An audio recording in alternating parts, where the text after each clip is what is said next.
Olá, queridas, tudo bem com vocês? Vamos continuar conversando sobre fortalecimento e encorajamento. Hoje, mais especificamente, abordando a importância da organização para evitar sobrecargas na nossa vida. Por quê? É muito difícil a gente ter coragem, é muito difícil a gente não permitir que a nossa chama se apague quando nós estamos nos sentindo cansadas, esgotadas, sobrecarregadas, não é verdade? Então, acredito que é importante a gente abordar a respeito dessa questão, tá? Então, a organização, ela serve como uma base de sustentação, como uma base para a gente conseguir nutrir uma vida mais leve, mais produtiva e com foco no nosso propósito. Quando a gente se organiza, ou seja, organiza o nosso ambiente, organiza as áreas da nossa vida, né? Questões emocionais, mentais, espirituais, nós criamos um espaço mais favorável para que a gente possa florescer. Quando eu falo de organização ou estar organizada, não estou falando sobre rigidez, mas sim sobre ter clareza. Muito se fala de que uma mente desorganizada vive sobrecarregada, confusa, sem direção. Já uma mente que se organiza, ela consegue colocar as ideias no lugar, né?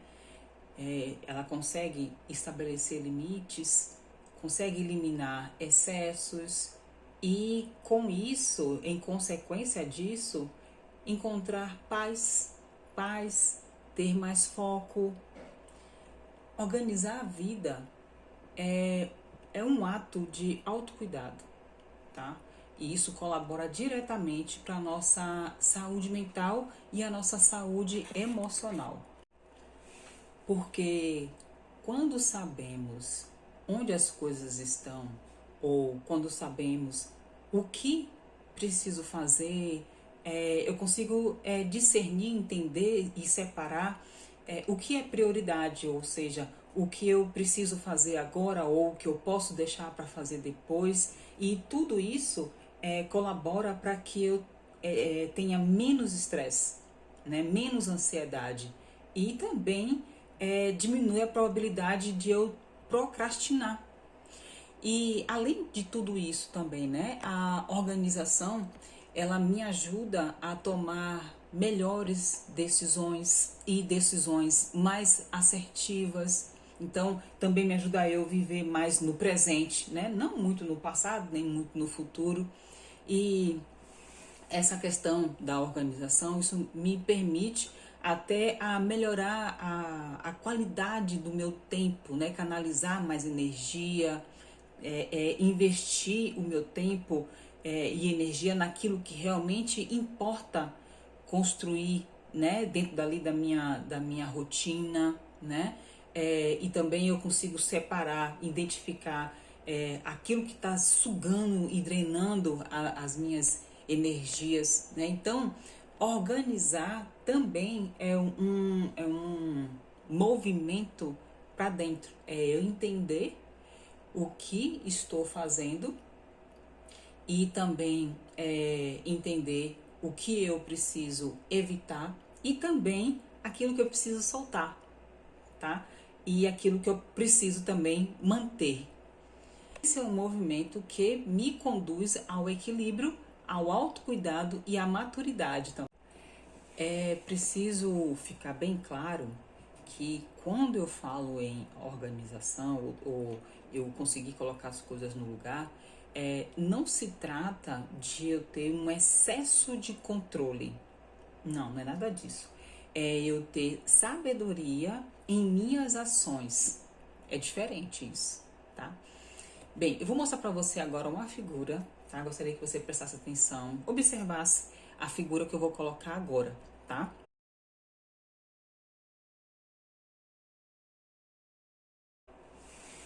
E eu tô trazendo essa figura aqui para dizer que muito do que nós percebemos na nossa vida, né, aquilo que tem nos incomodado, é apenas a ponta do iceberg, que representa mais ou menos 10% de toda a questão, tá?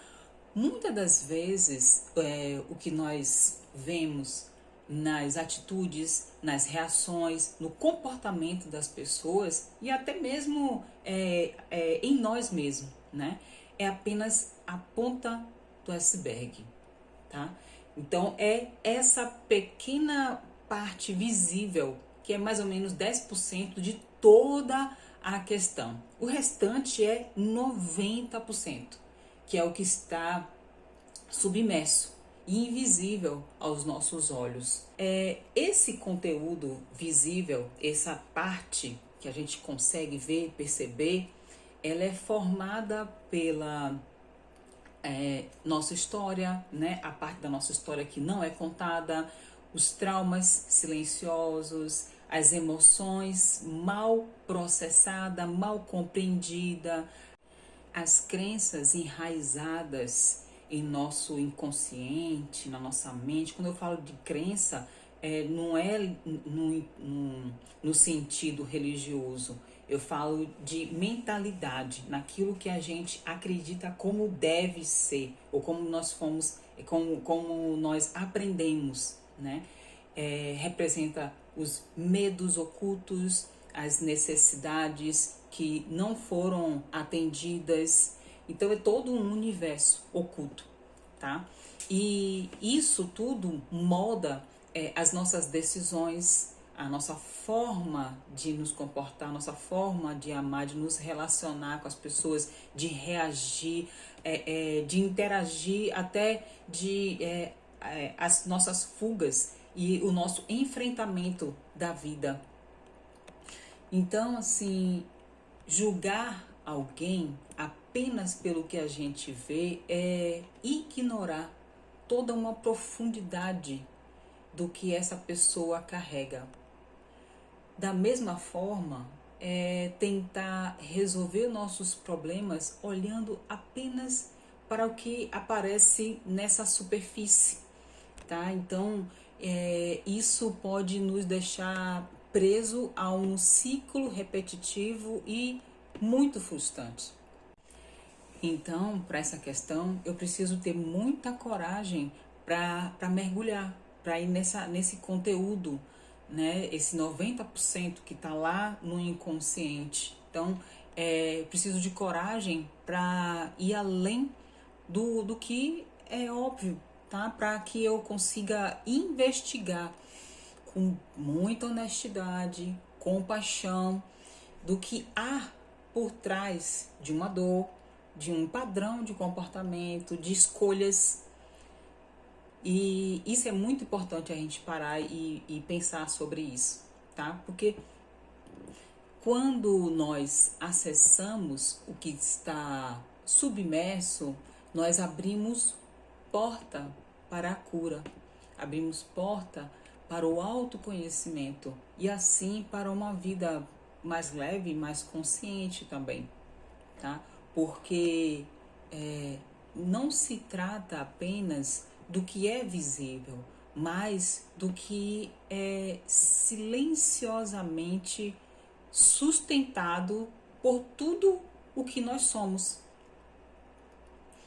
Por isso que precisamos organizar o nosso todo, tá? E o nosso todo é dividido em várias áreas, tá? A vida espiritual, emocional, financeira, familiar, de relacionamentos. E aí eu te faço um convite para você fazer um check-up em todas as áreas da sua vida. Tá? No âmbito espiritual, eu preciso ficar bem atenta e compreender que meu aspecto espiritual, a minha dimensão espiritual pode influenciar no meu estado emocional. Até porque nós somos um ser integral, né? Nós somos dividido em 3 partes: espiritual, emocional e físico. Mas, dividindo essas áreas, eu preciso perceber que quando o meu espiritual não está bem, ou quando algo está muito errado com a minha espiritualidade, logo eu vou ter sim alguma sobrecarga na minha área emocional também, tá? Às vezes eu tenho medo de demonstrar fraqueza, então eu acabo que não sendo muito sincero com as pessoas na minha posição, na minha forma de lidar, sabe? Às vezes eu, com medo de ser rejeitado, eu faço coisas que eu não gostaria de fazer. Eu estou aqui falando também no âmbito congregacional, quando a gente está na igreja, quando a gente está, sabe? Então, essas fraquezas, esses medos, traz pra gente uma certa sobrecarga também, tá? Às vezes nós precisamos nos libertar do medo de ser rejeitado, tá? E é tão complexo, são tantas questões que entram numa coisa só, que se eu deixar, né, a questão da religiosidade, né, sobrepor ou anular a minha humanidade, eu posso trazer muitos prejuízos para minha vida. Acontece em muitos cristãos, né, só pelo fato de nós sermos cristãos, então há uma mentalidade de que nós não podemos sentir certos sentimentos ou certas emoções consideradas como errada, tipo raiva, tristeza, ira, tá? E etc. Então, aqui a minha mentalidade, ela pode interferir na minha questão espiritual. Bem, algumas áreas da nossa vida, elas só experimentarão libertação quando eu tiver uma cura nas minhas emoções. Eu aprendo com a palavra que ela diz que e conhecereis a verdade e a verdade vos libertará. Jesus, sim, ele é a verdade máxima. Porém, existem verdades que me tiram da ignorância, que me ajuda a discernir melhor o que realmente está acontecendo.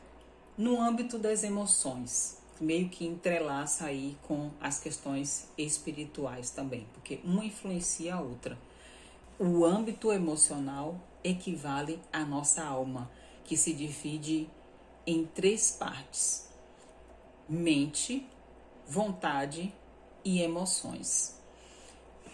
Não dá pra gente aprofundar muito nisso agora, porque senão o vídeo vai ficar muito extenso, tá? Mas pode ser que nós precisamos ser curadas em algumas feridas, nós precisamos processar alguns traumas. Às vezes nós podemos estar sobrecarregados porque estamos funcionando em um comportamento que é disfuncional. E por que tudo isso acontece, né? Porque quando nós nos tornamos cristãos, a nossa história, ela precisa ser curada. Ela precisa passar pelo processo de renovo do Senhor. Romanos 12 diz, né, que nós precisamos renovar o nosso pensamento, tá? Então, a nossa alma, ela precisa passar por uma metanoia. Esse é o processo de santificação do Espírito Santo. Vamos agora para a dimensão financeira.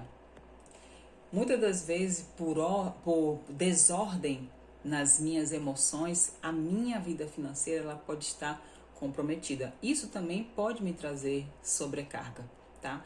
Às vezes pode ser que haja uma compulsão aí, tá? Um vício camuflado. Então, são coisas que nós precisamos observar. Uma outra dimensão, outra área para a gente ajustar, para a gente fazer um check-up aí, é a área familiar. É na intimidade da família que nós nos revelamos quem realmente nós somos. Domingo até foi falado, né, na pregação, o pastor, ele falou sobre isso, né, que é nesse ambiente familiar, quando nós estamos com todas a nossa guarda baixada, né, a gente baixa as guardas, então é ali em que nós estamos sem as nossas máscaras. O ambiente familiar é um ambiente que ele pode ser um ambiente tóxico. E por vários motivos, né? Eu posso estar numa sobrecarga estressante por conta de como que é essa dinâmica familiar. Então eu vou observar ali o que está errado, o que não está fluindo bem, o que está fora do lugar, o que está desorganizado dentro desse ambiente. Dentro desse ambiente familiar, eu preciso observar o aspecto tanto espiritual quanto o aspecto emocional, relacional. Como que um lida com o outro, né? Então, são questões que influenciam muito na minha saúde emocional, na minha saúde espiritual, tá? E ligando aí a questão de relacionamentos, que não é só familiar, mas com outras pessoas, né? No meu trabalho, na igreja, na comunidade onde eu estou inserido. Então, assim, interagir com pessoas é algo muito desafiador. E é justamente aí que surgem muitas questões difíceis de se resolver. Às vezes eu estou numa postura reativa por estar guardando mágoa, rancor, ira, ressentimento, coisas não resolvidas, né? Então, assim, eu sei, não é fácil interagir com pessoas, porque as pessoas são diferentes, né? Então, é desafiador. E existem, sim, muitas pessoas que são difíceis, que são complicadas, mas se a gente for olhar para nós mesmos, às vezes o complicado somos nós, né? Que não estamos sabendo lidar com situações que é desafiadora para nós, tá? Então, vale fazer essa reflexão. Bem, com isso podemos entender que algumas lutas e algumas dificuldades que nós enfrentamos são reflexo de que pode ser que eu não esteja muito bem posicionada. E a grande verdade é que quando algo está fora do lugar, quando há desorganização, a bênção do Senhor não estabelece. A prosperidade, o desenvolvimento, o fluir de Deus, ele fica impedido de se estabelecer em nossas vidas. Não é porque Deus não quer nos abençoar, ele fica retido, ele fica impedido de abençoar aonde há bagunça, onde não há organização, porque coisas mal resolvidas resultam em tranqueiras, emoções não resolvidas ou mal resolvidas, resulta em adoecimento emocional, tá? Nós vimos no nosso bate-papo anterior que Deus é um Deus de ordem. Vimos lá no capítulo 1 do livro de Gênesis o exemplo que o Senhor nos deixa. Isso fica muito claro, o caráter de Deus e de como Ele trabalha. Ele coloca luz, Ele coloca as coisas em ordem, Ele trabalha em cima daquilo que Ele está no propósito, no objetivo, na missão dEle. Entende? Então, fica muito forte para mim que muito da nossa sobrecarga, muito do nosso esgotamento, ele pode estar sendo influenciada ou influenciado pela falta de ordem, em coisas na nossa vida, em áreas da nossa vida, tá? Então, onde não há organização, pode haver confusão e todo tipo de problemas. Quando eu falo confusão, às vezes é uma mente confusa, às vezes eu fico impedido de ouvir a direção de Deus, às vezes eu não entendo o que Deus está falando, né? Então, qual é a ideia? Eu silenciar, eu parar. Tem uma palavra que diz assim, vai pro teu quarto, fecha a porta e fica lá que o Senhor, ele vai te ouvir. É do interesse de Deus nos abençoar. A própria palavra de Deus diz que as mãos do Senhor não estão retidas e nem os ouvidos dele estão agravados para que não possa nos ouvir. Mas Deus, ele trabalha em colaboração conosco. Nós cooperamos com o efetivar da vontade de Deus em nossas vidas. E às vezes a gente impede, nós ficamos impedidos de que essa boa, perfeita e agradável vontade de Deus se estabeleça em nossas vidas. Não porque Deus não quer, mas é porque nós não temos condições de receber essa bênção. Nós não temos condições, muitas das vezes, de administrar o que Deus quer colocar em nossas mãos. Então, hoje, a ideia, né, desse bate-papo aqui é organizar para prosperar. Essa frase eu repito muito quando eu estou em atendimento. Eu falo com muitos pacientes de que eles precisam organizar as emoções dele, precisam organizar a mente, os pensamentos, para que eles possam prosperar, para que eles possam crescer, para que eles possam ter uma vida emocional saudável, tá bom? Então, fico por aqui. Foi bom falar com vocês e espero, mais uma vez, ter colaborado, ter sido bênção na vida de vocês.